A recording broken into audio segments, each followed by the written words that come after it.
तर ही दुसरी आकृती आहे दुहेरी पद्धतीतील माउथ टू माउथ किंवा तोंडाकडे तोंड या पद्धतीची ही दुसरी आकृती आहे। जसं आपल्याला देखील निवाऱ्याची आवश्यकता गरज असते तसंच जनावरांना देखील निवाऱ्याची किंवा घरांची आवश्यकता असते।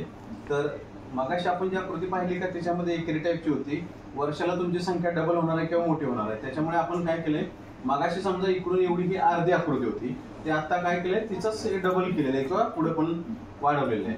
आता ह्या दुहेरी पद्धतीच्या किंवा तोंडाकडे तोंड या आकृतीमध्ये या बाजूला 100 जनावरं, तेवढीच पलीकडच्या बाजूला देखील 100 जनावरं, इकडे 50 आपण केली तिकडे 50 करू, इकडे 2 शिकली इकडे 200, इकडे 500 इकडे 500, जेवढी संख्या तुम्हाला मोठी करायची त्या लेवलला ह्याचा आकारमान ठेवायचं आहे। एका जनावराला 8 फूट जागा आपण ठेवतोय ही उभे राहण्यासाठी आणि रुंदी 4 फुटाची ठेवतोय, एवढी जागा एका जनावराला लागते। त्या टाईपने ह्या जागेचं नियोजन आपण करतोय।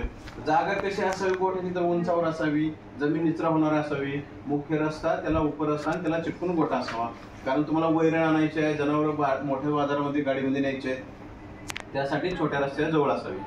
आणि त्या ठिकाणी लाईटची व्यवस्था, पाण्याची व्यवस्था, गोठ्यामध्ये कुट्टी मशीन, चाप कटर किंवा मजुरासाठी घर, स्टोरेज, खाद्यासाठी भांडार किंवा रूम एखादं, या सगळ्या बेसिक सुविधा याच्यामध्ये असणं गरजेचं आहे। तर ह्या आकृतीविषयी माहिती सांगताना बघा, आपण इथे एबीसीडी दिली किंवा सूची दिलेली आहे। एबीसीडी ए हे काय आहे तर खिडकी आहे, खिडकी जमिनीपासून साधारणतः 6 फूट उंचावर आहे आणि खिडकी 4 बाय 4 या साईज मध्ये आहे। तर ह्या पत्र्याची जी उंची आहे जमिनीपासून 13 फुटावरती आहे, जी उतारा सोडलाय, उताराची खालची बाजू आहे ती 13 फुटाची आहे, मध्य भागाला उंच आहे ती 15 फुटाची आहे, या बाजूला देखील 13 फूट आपण ठेवलंय। ए ही खिडकी आहे, बी हे गटार आहे, गटार 9 इंचाचा आहे, त्यानंतर सी आहे जनावरांना उभे राहण्याची जागा आहे, याला 1 इंचाचा उतार आपण ठेवलाय।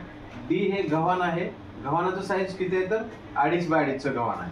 आणि ह्या ई शेवटी आहे तर हे जाण्या येण्यासाठीचा रस्ता ठेवलाय आपण। हा रस्ता किती आहे तर 4 फुटाचा रस्ता आहे जाण्या येण्याचा। तुम्ही स्वच्छता वगैरे करण्यासाठी पाठीमागून फिरताय, त्याचबरोबर दूध काढलेलं आहे त्याचवेळी केंड वगैरे घेऊन जाण्यासाठी तुम्हाला हा रस्ता लागेल। तर दुहेरी टाईपचं हे तोंडाकडे तोंड या पद्धतीची ही आकृती आहे। तर याची देखील खाली आपण कॉन्क्रीट केले, पक्क करून घेतले, या ठिकाणी तुम्ही मॅट देखील प्लास्टिकचे आलेले आहे त्या देखील टाकू शकताय, कारण हे कॉन्क्रीट केलं आहे ती कालांतराने पुन्हा खचलं जाते, तुटते, डॅमेज होते, खड्डे पडतात, लघवी किंवा शेण त्याच्यामध्ये राहून पुन्हा दुर्गंधी येऊ शकते, त्यामुळे रबरी मॅट तुम्ही टाकले तर ते डॅमेज पण होत नाही आणि जनावरांना एक गादी होऊन त्यांचं आरोग्य देखील चांगलं राहतंय। बऱ्याच वेळा घटरानावरती आल्यावरती, प्लास्टरवरती आल्यावरती त्यांच्या नख्यांना असं प्लास्टिक सारखी धार येत नाही, त्याला धार येते ब्लेड सारखी आणि इतरांना जखम घसरू शकतात, त्याच्यामुळे प्लास्टिकचे मॅट देखील याच्यामध्ये टाकणं गरजेचं आहे।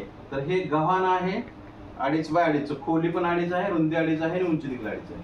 सी हे 8 फुटाची जागा आहे जनावर उभी राहण्याची, त्याला 1 इंचाचा उतार आहे। बी काय तर गटार आहे, ई जाण्या येण्याचा रस्ता आहे। तर ह्या टाईपने आपण दुहेरी पद्धतीमधील ही पहिली आकृती आहे तोंडाकडे तोंड असल्याची। समजलं?